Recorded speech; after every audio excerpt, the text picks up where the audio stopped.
Hi guys! So right now we're going to do a bike check on the Trinx N104 that I gave to my wife. Okay, and right now we're here in Santa Barbara Homes.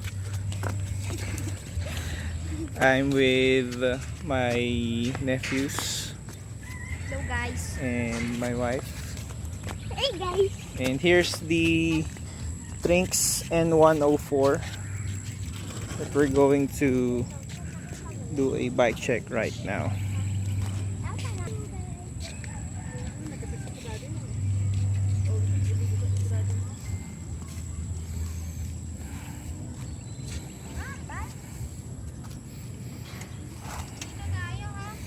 So it's a 24-inch wheel set. This is an alloy rim and spokes. It's a 36 hole hub. It's a Trinx hub.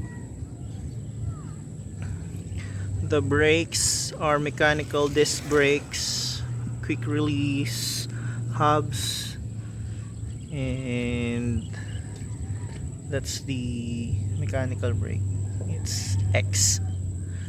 I'm really not familiar with the disc brake itself, but it's a combo Shimano V brake.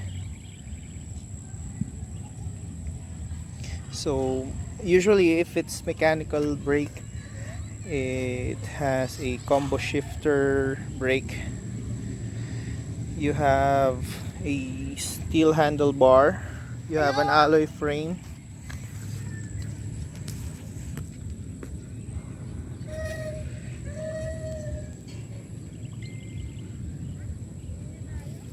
it's your seal of warranty, and it's a genuine Trinx.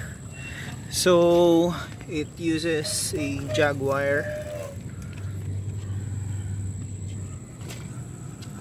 and Shimano Tourney TX for the RD, and the FD is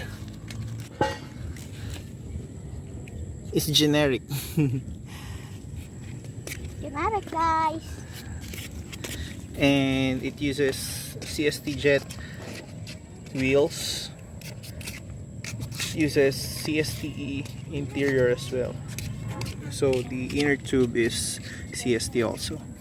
And we've installed reflectors on the rear wheels and the seat post,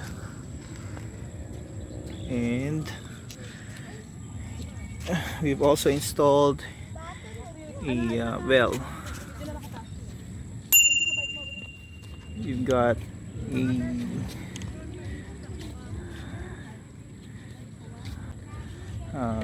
warning light installed in the fork.